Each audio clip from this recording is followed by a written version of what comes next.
So you'd mentioned that the entire site had to be immediately converted to a virtual museum space. Um, and that was just an initiative that originally was an idea. COVID hit, you were flying back from a volunteer event Yeah, and you were trying to scramble with your team on how to, like, give us the rundown on how that whole process went. I was actually in Nashville and in Ohio fundraising for the museum on a trip. So we closed the museum on Friday the 13th. And then on Saturday, I wrote the team and said, we still have an obligation to fulfill our mission. So that's kind of where the doors closed, mission open mantra came from. And it's what we've been operating under since. So basically we still had our old website up. It was dated. We were in the process of revamping it. We were really looking at just launching, and we did kind of a lower end WordPress website. So not something that you would think of to have all of the bells and whistles and all the technology that we would need, or would, to actually scale the mission digitally the way that we wanted to. So we accelerated the process on that and getting that WordPress site up, which looks great. And then that allowed us to create a blog site so we could actually surface our content. So as I was saying before, we have about 3,000 hours of artist-related content.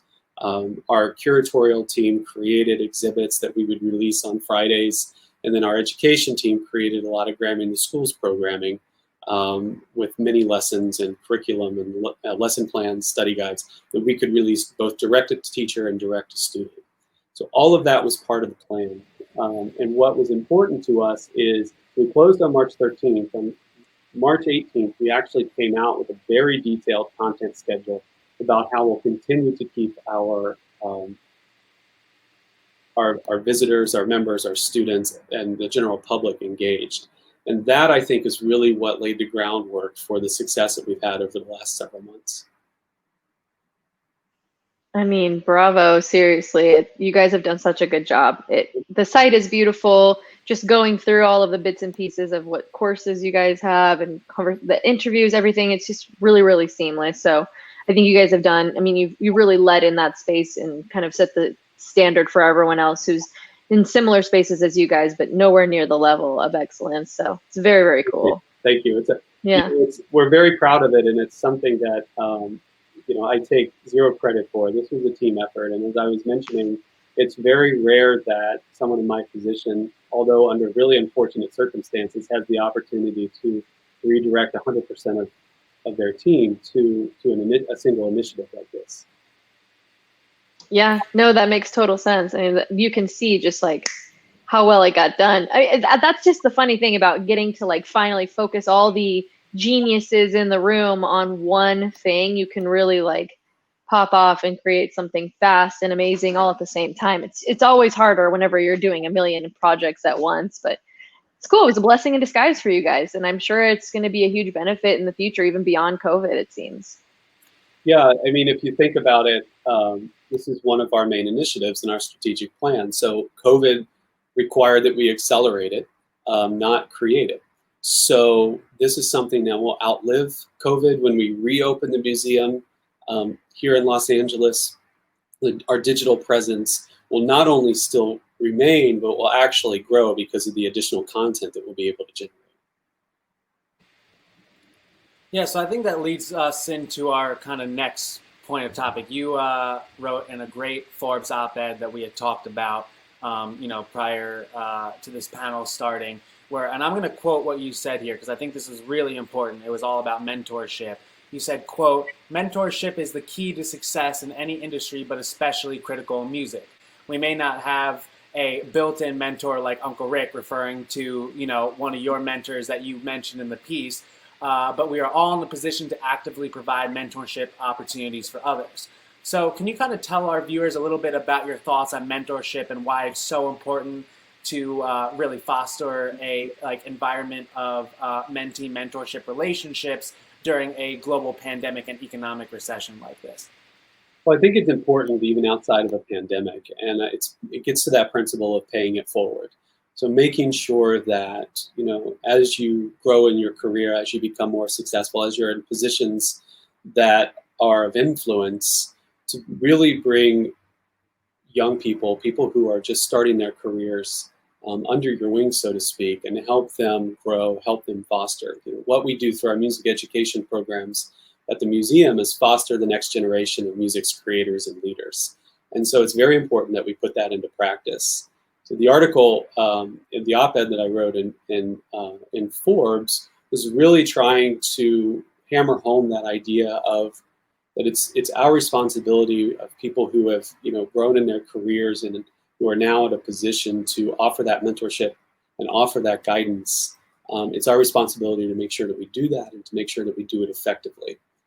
At the end of the day, it's really, it sounds altruistic, but it's not, because we're also trying to grow the next generation of leaders, and we're also trying to make sure that there is a healthy pipeline of people who can either work for us or work for our friends or work for other people, and ultimately who will take our place one day. I think it was fascinating in that piece too. Like, can you give us a little background on who Uncle Rick was relative to your journey? Sure. Kind of like, developing who you are today? Sure. Well, my Uncle Rick Glass is a mentor of mine, and he lives in Taiwan now. He works for a company called Henry Schein. It's, I think, the largest distributor of medical and dental supplies in the world, or at least one of them. So he's been very successful in his career, and is somebody that has always been there when I needed guidance. Somebody who is very non-judgmental, which I think is probably the most important part of mentoring, is not to be judgmental, because we all react differently. We all have emotions. We all, may not necessarily approach things the way that we ought to initially. So being non-judgmental like him is actually what really helped me throughout my career. And I'm very fortunate. I'm fortunate to be able to have someone like him and others out there who have helped me along. Very cool. In July, you announced a senior staff for your organization. It included the creation of 3 key senior leadership positions: Vice President of Finance and Administration, Vice President of Education for GRAMMY in the schools, and Vice President of Artist Relations, Programs, and Content. Can you give us some background on this expansion among music education and digital, and why it is key to get your new colleagues in these roles at this time? Well, you're only as good as your team. So you're only as good as the people around you. And to be an effective leader, I think it's really imperative that you empower people below you on the org chart to make decisions and to feel like they can bring ideas to the table that will not just be heard, but maybe actually be implemented.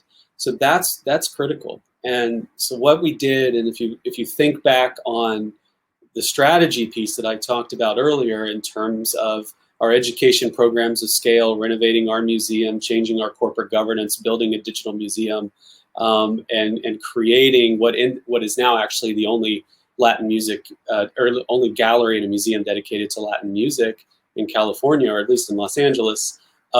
You have to have people around you that are very strong and very capable.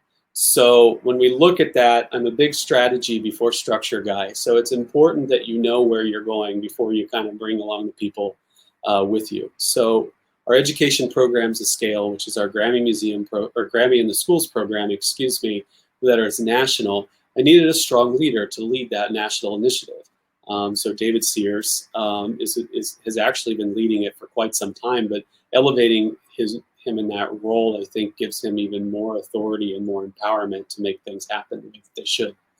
Separately, our digital initiatives and surfacing our content and the amount of public programs that we do, it was important that I have somebody that runs that area. So that I elevated Lynn Sheridan, so she's our Vice President of Content and Public Programs and Artist Relations.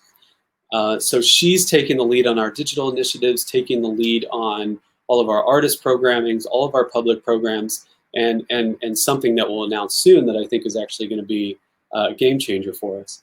And then finally, Hillary Falsing is our Vice President of Finance and Administration, and that's a key role, and I think a lot of times is a role that's overlooked. When you think about I used to work for somebody at the Recording Academy. Wayne would say everything ends in a check. So it's important for people in that position to understand the breadth of the business, to understand the legality behind things, to understand what administratively needs to be done. And so I rounded this out with the leadership team with Rita George, who has been our chief operating officer and really oversees a majority of the business. So, you know, it's a long answer, but it's important because it's really necessary to surround, at least for me, to surround yourself with people who are going to not only feel empowered, but also empower their teams. Couldn't have said it better. That really is the best move with leadership and really growing a team of people that are they feel like they have a voice. They feel like they're growing, and you're only going to get good like great initiatives and content and ideas for your business and all the ways through that. So I think that's very awesome, very exciting for you guys. Thank you.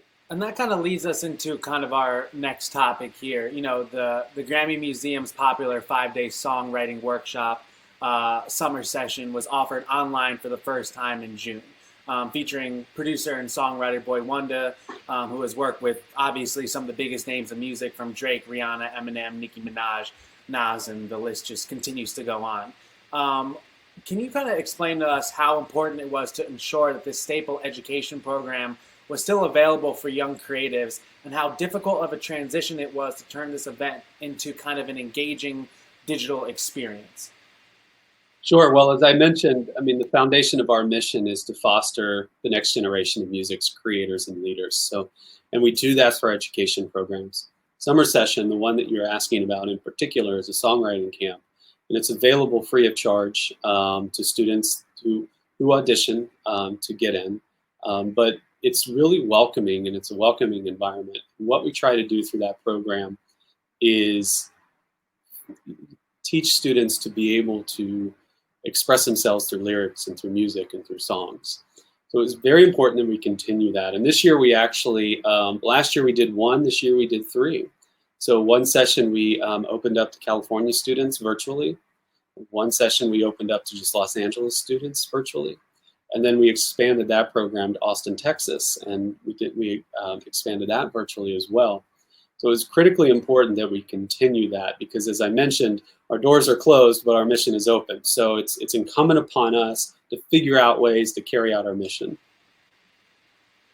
And was it a different experience, you think, for someone like Boy Wonder to kind of work with younger creatives virtually? And do you think that these younger creatives working virtually, it's just going to open up bigger doors to think about how they can start to embrace this new remote working environment in the creative space? I do. I think it was, I think obviously there was probably some disappointment that they weren't, the students in particular, weren't able to be together in one room for the camp.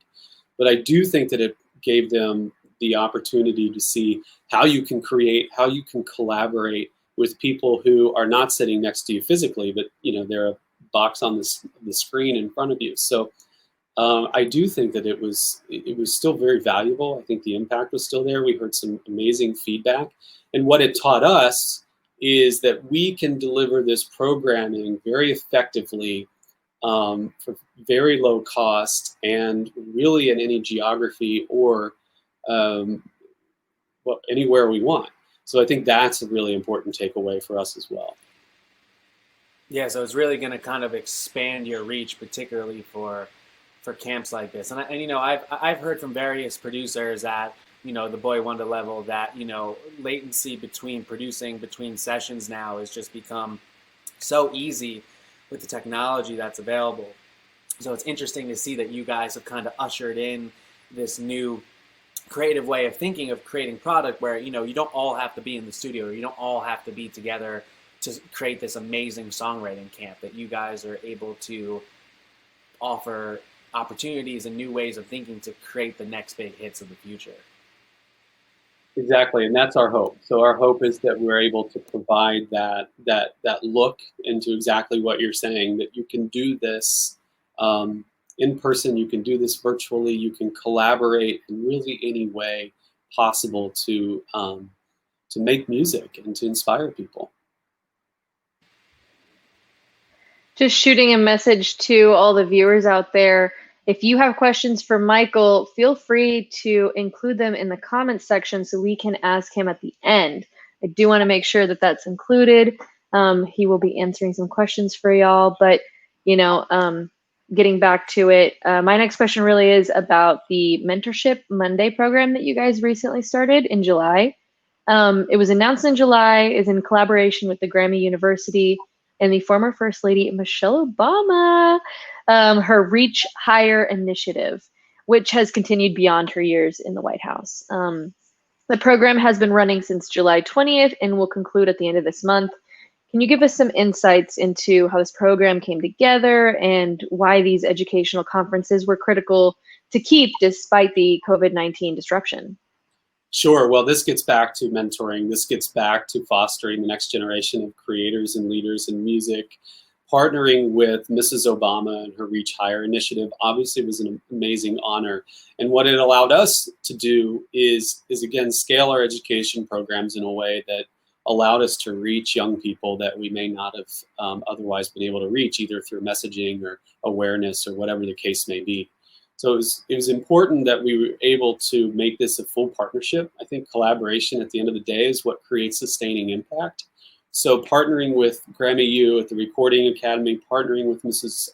Obama's Reach Higher initiative, and running this program out of the museum really, really allowed us to deliver our mission and deliver on our mission in a very different way, and meet a lot of new people along the way, which was really exciting. Very cool.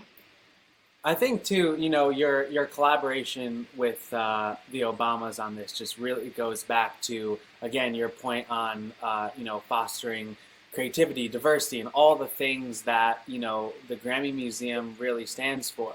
And I also just want to throw out there that this is just a suite of just different things that you guys have done, across the board. And you guys have done so many different types of pieces of educational content that layers on top of each other.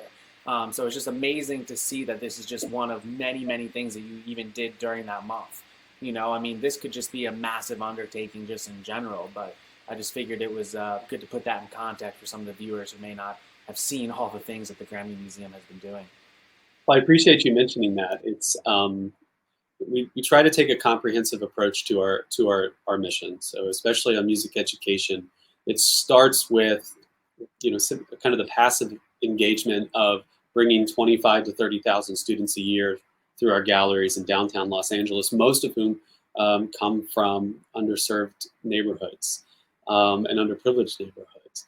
And then that kind of then goes into our summer sessions and our after-school programs and workshops that kind of give a more hands-on, more active approach to music education, if you will. And then taking that to our Grammy Camp and Grammy Career Day and other programs that are heavily focused on careers in music and careers through music. So it is a wide range. And then ultimately, what Mentoring Mondays did for us by partnering with Reach Higher and also partnering with Grammy U is it allowed us to talk about and take our mission to recent high school grads and college students or college-aged students who are trying to enter the workforce. And I think it's important to note too, it's like, I'm not sure how many people follow Michael on Instagram, but so many amazing people have gone through your program. I think it's important that you note a couple of them. I saw you had a photo with Billie Eilish. I think she used to be a pretty avid person that was active within the Grammy Museum community.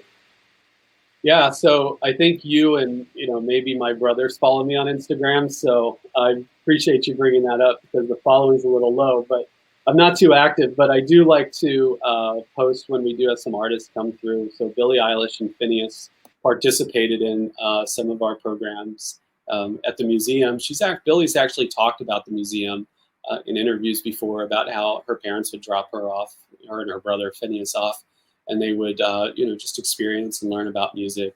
Maren Morris went to the first Grammy camp, and she acknowledged that when she won her first Grammy on the telecast several years ago.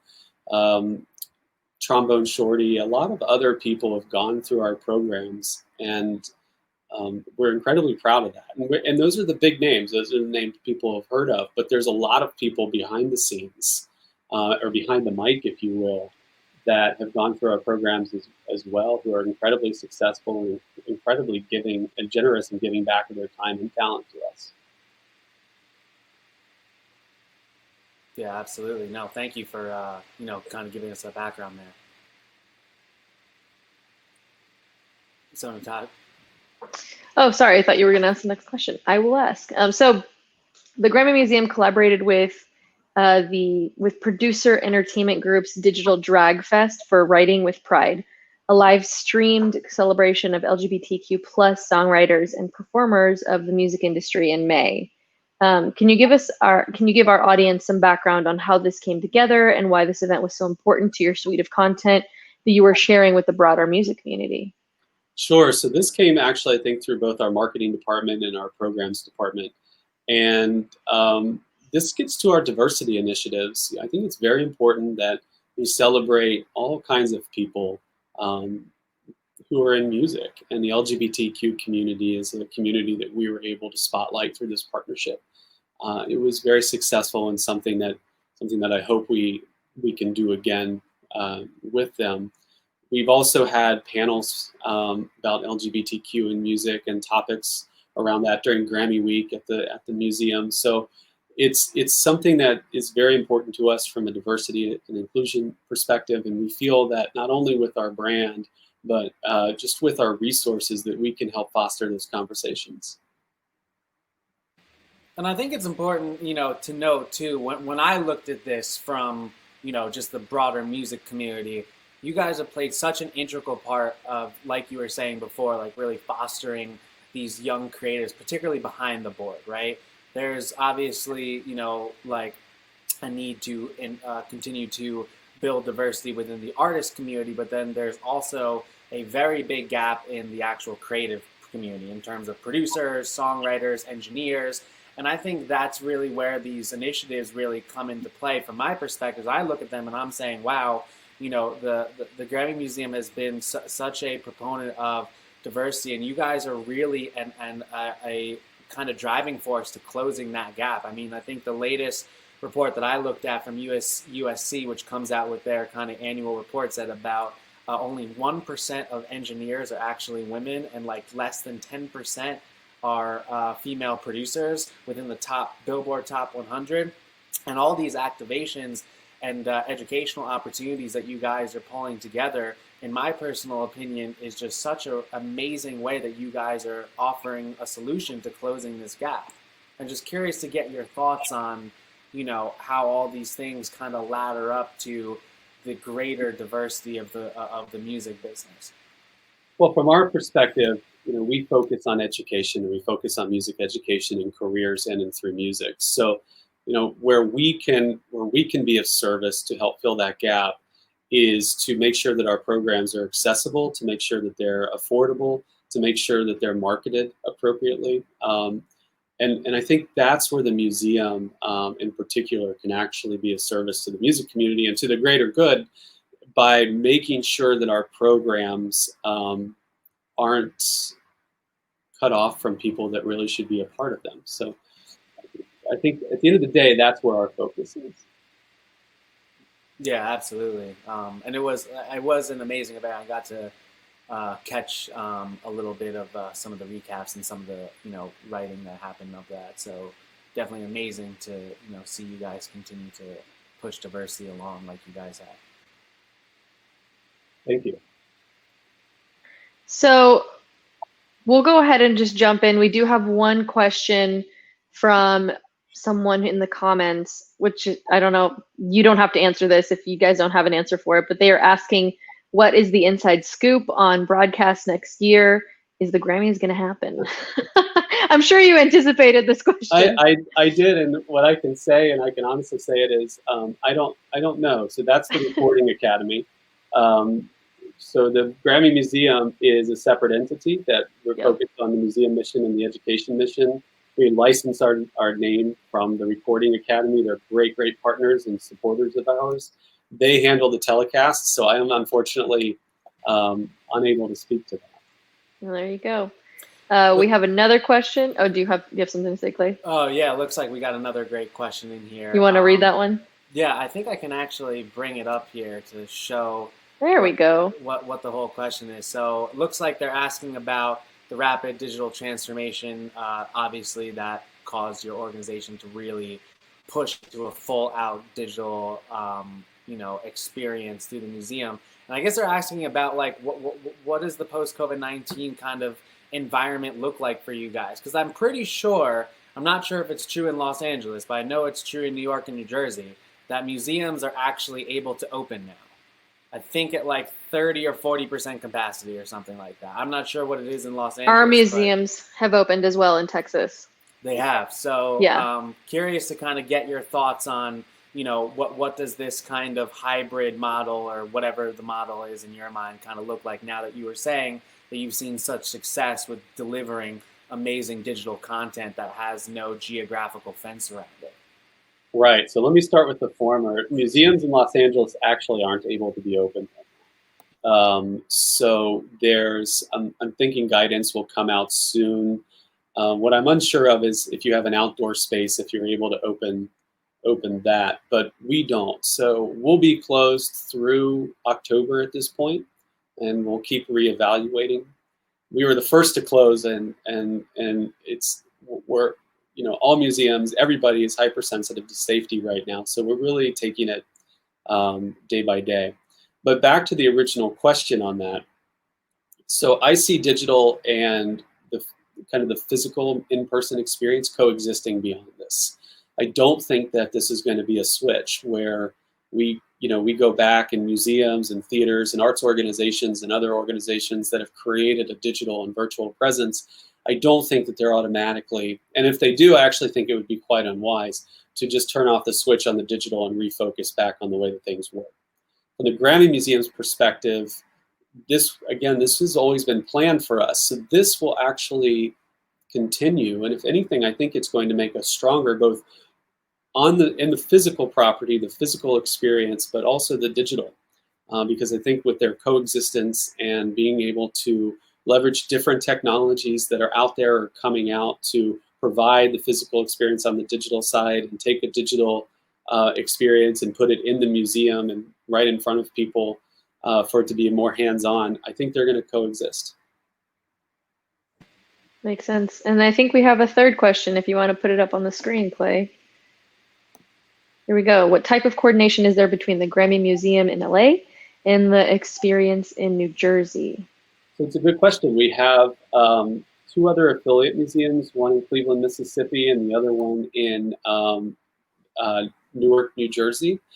And we provide them exhibits, we provide them management oversight, they license from us, we provide them guidance, some resources when we can. So there's actually quite a bit of collaboration, and all of that is collaborated through, or that collaboration takes place through our curatorial team and then up to our chief operating officer.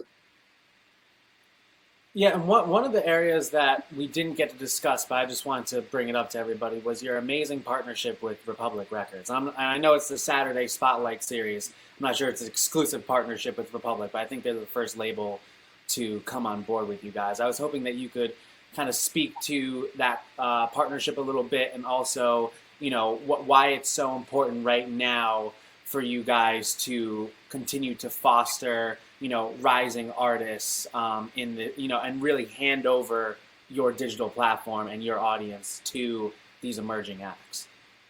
I think that's part of, that's just being part of a community and being a part of the music community, to where we're able to utilize our platform, utilize our reach, partner with labels we have wonderful relationships with to really scale and amplify up-and-coming artists.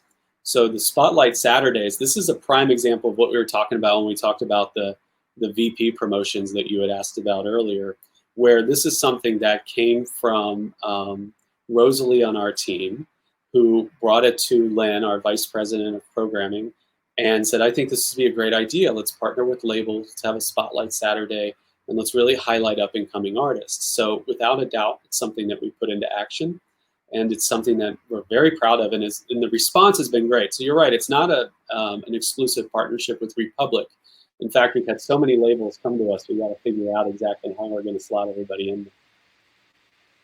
Yeah, it was definitely an amazing kind of thing because when I think I first saw it come out on Billboard and I'm looking at it and I'm like, wow, I'm like, this is amazing because you guys have like really not just done the education side, the, creative education, the professional education, but now you're, continuing to push artists into this new field of live stream.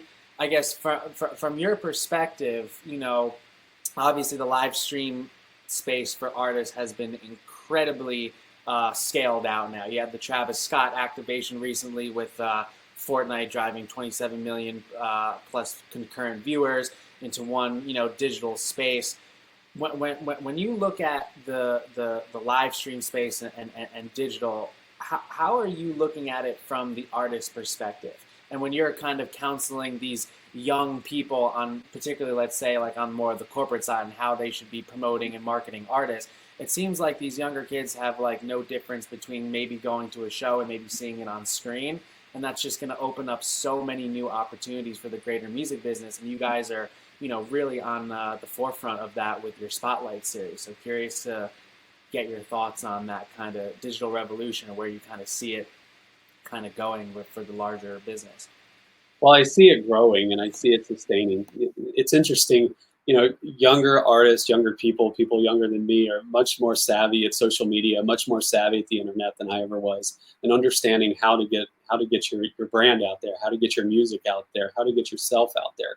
So I think, and labels obviously are very savvy at this now. So I think this is something that's going to continue. It's caught on. It's caught on in a very real way. I think the question now is how to effectively monetize that, because artists, this is what they do, and they have to be able to pay the bills just like the rest of us. So it's going to be important to figure out the monetization strategy around that. And you're looking at some of the established artists who have done that very successfully, like Melissa Etheridge. She has Etheridge TV now, and making. I saw an article, I think it was in Forbes actually, where she's bringing in a lot of money every month from her streaming platform that she's created. So I think we're going to see a lot more of this. And again, I think just like museums with the digital and the virtual experience and the in-person experience, I think they're going to coexist. Very cool. Very true.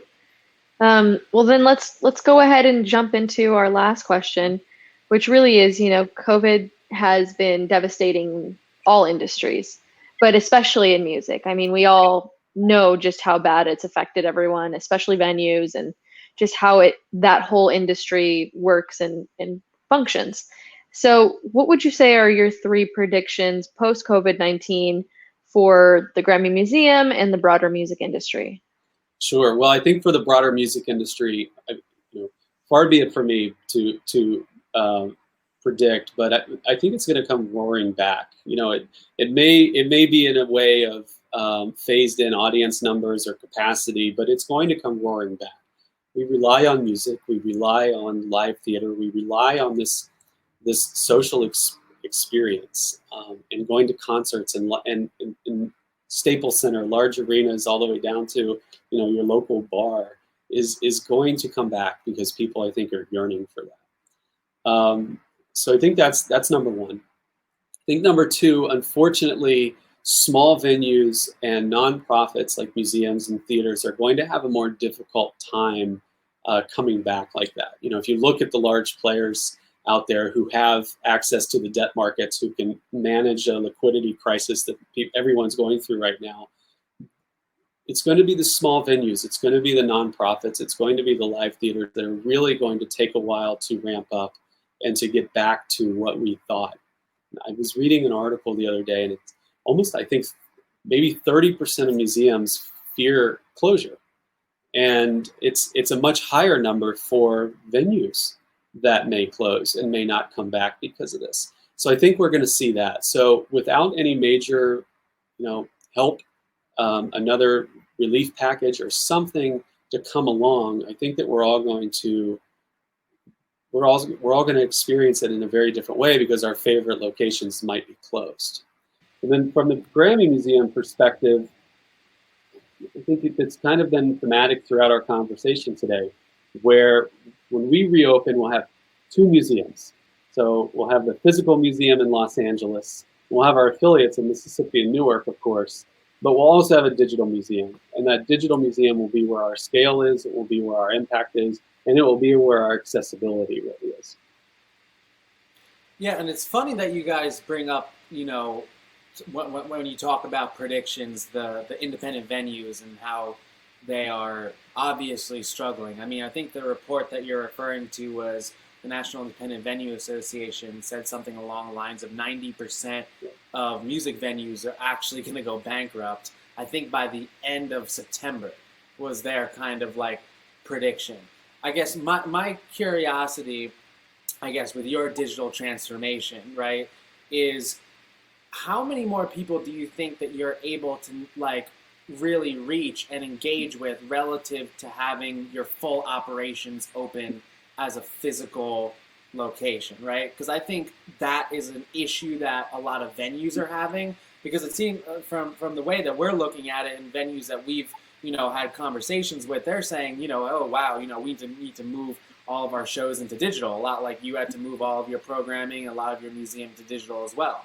You know, and they're having an you know, a harder issue trying to figure out like how do we reach the right people, like how do we get back to our audience, and really doing all that. So curious to get your thoughts on, from the Grammy Museum side, you know, like when you guys look at KPIs and people, you know, engaging with your content, how are you measuring all of that relative to, let's say, maybe the foot traffic that you would get normally at a physical location?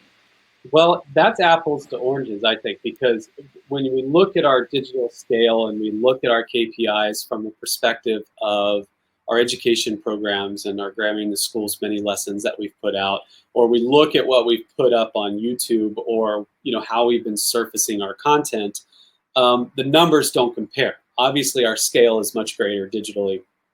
It's been free this whole time, so there's no barrier to entry with cost. And it's also, you know, there's no transportation to get there. You're consuming this content at home. You're consuming it on your phone. So I don't think that the digital, for us, the digital space is not going to replace the physical. That's not the case. If anything, they're going to make each other stronger by leveraging each other. So it's difficult for us to really have KPIs that compare where we were last year, because we just weren't here last year.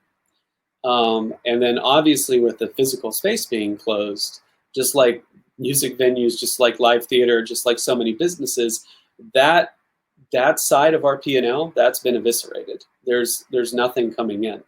So it's very difficult to compare the two. But what I do think will happen ultimately when things are back to normal, so to speak, is our digital presence will serve as a monetized marketing vehicle for our physical presence, if that makes sense. Yeah, and it's great to hear that you know, you really do predict that the music business will have a V-shaped recovery, which is, you know, really great to hear from someone like yourself. So, yeah, so I think that kind of concludes all the audience questions that we've had. Where can we, you know, where can they connect with you guys? Where can they, you know, check out all this content, just in case, you know, they want to learn more about you or the Grammy Museum, or, you know, experience some of this content that you're speaking of? Sure. So GrammyMuseum.org is our website. All of our socials are Grammy Museum, so go there and check it out. I think it's going to be important to follow us over the next several weeks. We're going to have a very exciting announcement that I wish I can tease it here, but I can't get into it. So definitely watch for that. Watch for, you know, what I'm considering to be phase 2 of our digital presence. And connect with us. You know, write us if you have suggestions, if you have thoughts, or if you have questions. That's exciting. Okay. Got the teaser. Yeah, I love it. Everybody keep an eye out. That's super exciting. Well, cool. Thank you so much for, you know, getting on this live panel with us today, talking to us, giving us insights on what you guys have been up to, and inspiring everyone who's been watching. I know everyone's gotten a lot out of it, and we're very appreciative of having you on Fast Forward. So thank you so much. Of course, Natasha. Thank you. Clayton, thank you. It was a real pleasure. Awesome. All right, you guys, this is another one for the books. I'm so happy to be back. Clay, you're on mute, just so you know, my buddy, my dude. And yeah, man, we got so many more good ones coming up. I will be on for the next one and then gone for the next 2 after that, because I'm going on my honeymoon. but Clay will take care of you guys like he's been taking care of you so far. Hey, and I appreciate everybody who worked with us through the tech issues today. Yes. You know, we kind of had our little Babyface versus Teddy Riley experience there, where latency issues and all these things kind of came up. I'm glad that we had Michael on. He really gave us a lot to really sit and think on. His digital transformation is really such an incredible way of how business leaders need to immediately pivot. And Absolutely. you know, you could really write a whole case study on what the GRAMMY Museum has done. And you know, I just want to say, you know, that they really have fostered diversity. They've done, you know, they've brought so much educational content to the marketplace.